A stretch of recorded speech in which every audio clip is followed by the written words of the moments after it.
and he has blood all over him, and he just puts his hands all over the car. Hey, can you help out? We need you to get out of the car and help us out. And then the people save me, and they just lose their shit and they drive away. Yeah, that happened yesterday. People were slowing down, and I think there's an accident on the freeway while I'm heading, and I realize it's an accident going the other way. And everybody had to look and see what was happening. Oh, my God. You see that car? It was all smashed up. Yeah, and I saw a leg. And they Facebook it. Or they say, I saw him. He was dead. The guy was dead. How do you know he's dead? Because they covered him with a sheet. And I knew they were dead. We saw a lady. It was cut in half. Me and Trent. No. Yeah, it was pretty fucked up. Did you actually see her in half?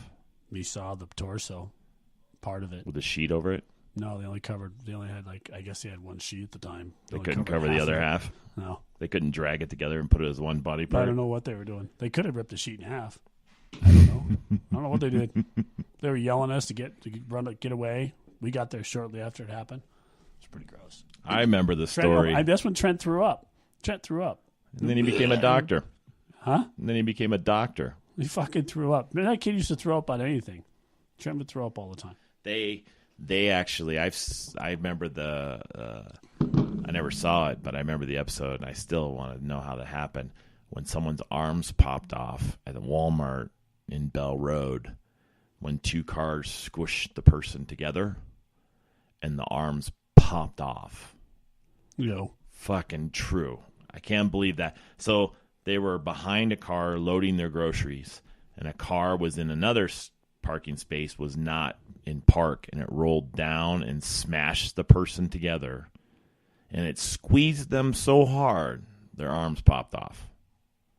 This is a lie. How the fuck? Dude, it was in the news. This is a lie. No, and then the cart guy ran it. Now this guy, quick action, grabbed both ours. No. No. I swear. It's impossible. I saw. That's literally impossible. There's no way. It happened at Walmart on Bell Road by Tatum. So there had to be a car to smash somebody so hard that their eyeballs didn't pop out, or the guts didn't shoot out their ass, or they didn't just pop, that their arms are what gave away. It was like Willy Wonka. All of a sudden it just smashed him and the arms popped off. Did you ever know about that Willy Wonka thing that supposedly they took that big fat girl that turned into a blueberry and they took her to the juicer and they squished her? Yes, that's what they said. I know. Take him to the juicer and juice. Willy Wonka was like a horror movie. It was. It was like a horror movie. I listened to a lecture today, and it was talking about Peter Pan, and how Peter Pan is a child, an adult child, who doesn't want to grow up, and then he meets conservative Wendy, who is a realist, and she is accepting her mortality and her life as an adult and wanting to have children in the family, but Peter Pan just hangs out with his friends in Never Never Land, and the only adult that he knows is Captain Hook, who is constantly tormented with the crocodile, which represents stress and time, which it catches up to everybody. So Peter Pan refuses to be like Captain Hook. Well, when we saw it, we were kids. I didn't think about any of that. But it sounds like Disney movies were pretty complex, and they were diving into the human psyche. So Peter Pan was a typical guy who didn't want to do shit. He's that guy. Yep. And Wendy was a typical girlfriend, wife, who needed to wrangle him in and cause him to be responsible. And Captain Hook was your daily work day and your work. Life. Right. Yeah. And that you had to deal with him, and you were annoyed by him. So you kept playing with all your friends, which are all your friends in the back room with beers, going, fuck work. Get over here. We'll hang out. Yeah. We'll do dumb shit. And that's another thing, too. This is what pisses me off, all right? I am angry with this. The media shows commercials about alcohol and how awesome it is. That you've worked hard all week long. You deserve this break. And you go, and there's a party, a barbecue where everybody's sexy, and they're all cool, and everything's nice, right? The house is nice, and everybody's cheering the Bud Lights, and the beers are set up in a nice chest, all perfect, and everything's just like awesome. So they make drinking beers with your friends look awesome. What they need to show is the other side, the real side of everything turning shitty. somebody fucking drinking too much, telling secrets about his wife or his own shit, talking about he hates life. And then the two relatives start fighting, yelling, screaming at each other, shit getting broken, people throwing up, pissing on each other. There's all this, the realism of They it. won't be able to sell beer. But the point is, it won't look so cool. So you want the episode where Budweiser commercials Yes. show the dad in a white tank top litting on the couch. Yep. And then getting up, Yes. starts slapping the shit out of people, going, "I'm trying to watch fucking TV," and Yes. just start hitting people. Absolutely. And then he's like, "You know what? Fuck this shit." Gets in his car, drives off, crashes into a ditch, Yes. lays there with blood coming off his face. And then his drunk friend comes and gets him. And then everybody slows down to see the accident. Yes. And then his friend shows up, who's just as drunk as he is, Yes, gets him in the car. exactly. They drive over to his house. They Or a start shitty kicking tavern. his dog, Yeah. playing Nintendo. And then they get up and they walk to the bar because they don't want Yeah. to drive anymore because they're too drunk. Get in a fist fight. Yeah. Stabbed and shot at. Then Perfect. go home, lay on the couch. He starts having thoughts about how he loves his wife and doesn't want to get a divorce. The other guy's in there with some prostitute or something. Yeah, some He other comes drunk, out. toothless He's got a chick. towel wrapped around him. He takes a piss in the toilet, Yeah. vomits in the sink, No, he lays vomits back on down himself. He vomits on himself. in the toilet while he's pissing. He vomits while he's shitting. Then goes That's out. the best. His friend's out there with a gun to his head saying, "I can't fucking do this anymore." And then the thing fades to black and it says Budweiser. Perfect. Boom. The There we commercial. go. If they showed that type of commercial, then it'd be like, what the fuck did I just watch? And I don't want to drink beer. No fucking So way. you're saying they should also do Pepsi commercials where they show someone drinking Pepsi, they're partying, they're Everybody. drinking Pepsi, and then like 7 to 10 years later, they're on kidney dialysis. They can't. They're got diabetes. Fat. They're fucking huge on the couch. Yep. They're hating their life. Yeah, and then it exactly. says Pepsi, the choice of a new generation. Exactly. Yeah. But no, they show the commercials where if you drink Pepsi, it's awesome. I love how they show the commercials where everybody's running around and life is just awesome, and they're just like, "Oh, dude, I totally want a Pepsi. Make it better." And then all of a sudden, the kid looks at his dad. And he's like, "I love you, Dad." He's like, "Love you, son." When you're drinking a Pepsi, but if you really loved your kid, you'd smack the poison out of his hand and say, "This is poison. This is propaganda. You're being manipulated by corporations. I'm your father. I love you. We're going to grow our vegetables. We're going to kill our own food. And we're going to drink pure water." That's what they said about hamburgers. They said if they showed the cows being butchered, Oh, yeah. and then everybody wouldn't eat hamburgers. No.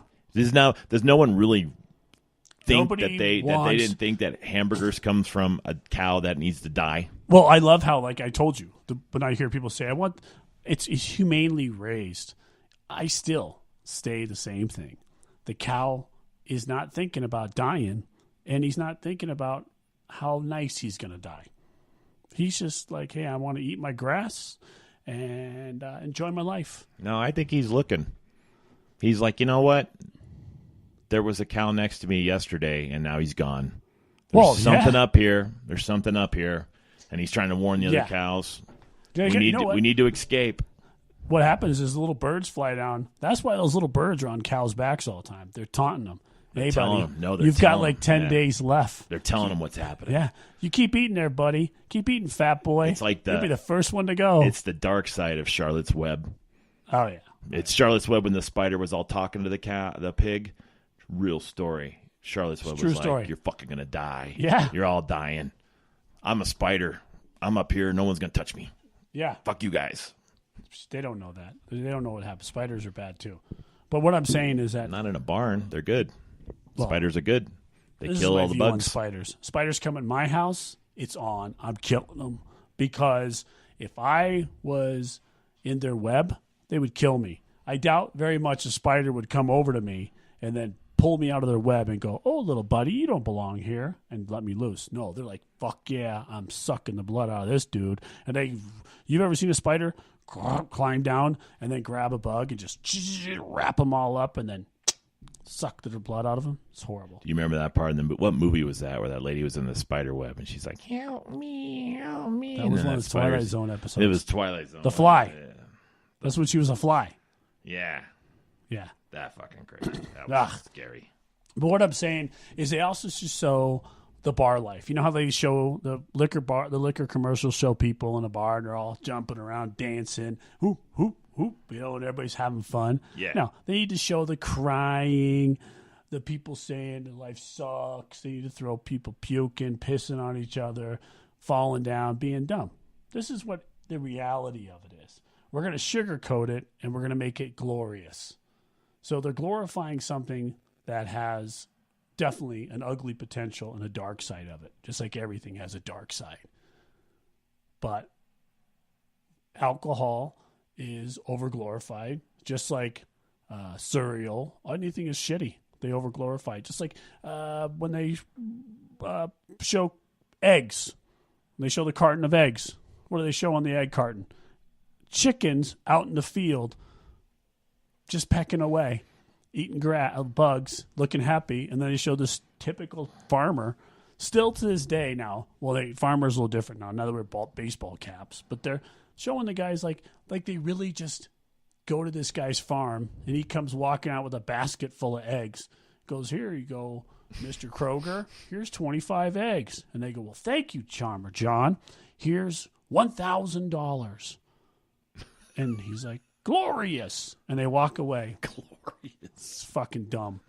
Well, why do they want to show reality? You want to believe that all this shit comes from fantasy. Everything right? comes. Yeah, even movies, like your Hallmark channel, like we talk about. Just like every relationship is like the Leave It to Beavers. Even the gym. The gym's fantasy. Nobody wants to go in there and work. They want to go in there and do something for fucking 20 minutes 4 times a week, and they expect superior results. They want to go in there, do this stupid impact class, and then go to the bar.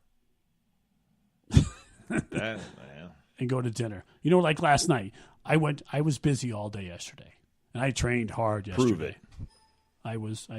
I did some maintenance work, and then I went to the gym and trained really hard, and then I had to drive in traffic, so that's pretty intensely stressful, and stress causes you to burn calories, which causes you to have an appetite. So I'm driving, and I get to Chipotle. You ever had Chipotle? So last time I was at Chipotle, I remember getting a burrito, and it was huge. It was like a Nerf football. Remember that? Yeah. So I'm like, listen, I can't eat those things because it's kind of a bullshit thing because they look good. But what is that noise? Truck. Wow. They're packed full of rice and beans, though. No. But the thing is, they make those burritos, and they don't make the tortilla strong enough to handle that amount of pressure. So when you pick it up, it just goes, it just turns into a big shitty fucking mess. So that's why you get the bowl. Yeah, exactly. So I go and I say I'm fucking hungry and I want to eat it without it being all over myself, because sometimes I have manners. And I said, I want a bowl. She starts scooping out stuff for the bowl, and they look at you. You know how they say it's like brown or white rice. Yep. And I'm like, brown. So they ask you the questions. They're so robotically just like geared. And if you don't answer right away, they stare at you like, hurry the fuck up. You know? So they give you these little small. I'm watching. She's giving me small portions. And you've seen me eat. I'm looking at it like, that's not going to be enough for me. So I go, but I didn't want to sound like a big fat ass. So I pretended like I got a phone call. This is a true story. Yeah. I was on the headset. I go, what? Oh, you want a burrito? Okay. Yeah, I need to get a burrito too. Oh, so you wouldn't look like a fat ass? So I go, yeah, he wants a steak burrito. Have you heard the Jet Sebastian Maniscalco, the comic, talk about Chipotle? No. I'll give you a little clip of it. It's pretty funny. He talks about the conveyor, how they do that on the line, and how they go down and they're like, guacamole, rice, jam. And they just kind of go through. Let me finish my little story. So I get Chipotle and I get the burrito. Now, when she wraps the burrito, it looks like that football. So I'm like, fuck, that's a lot of food. $22. Holy shit. I know. So I go home and I'm sitting at the table. Actually, I don't sit at the table. I sit on my couch and I eat off a little coffee table. And I start chowing that burrito down. And I'm like, oh, this tastes so good. And I'm eating it. And I'm like, now it's time to dive into the bowl. So I start diving into the bowl. And then I got a phone call, so I had to stop eating for a second, which means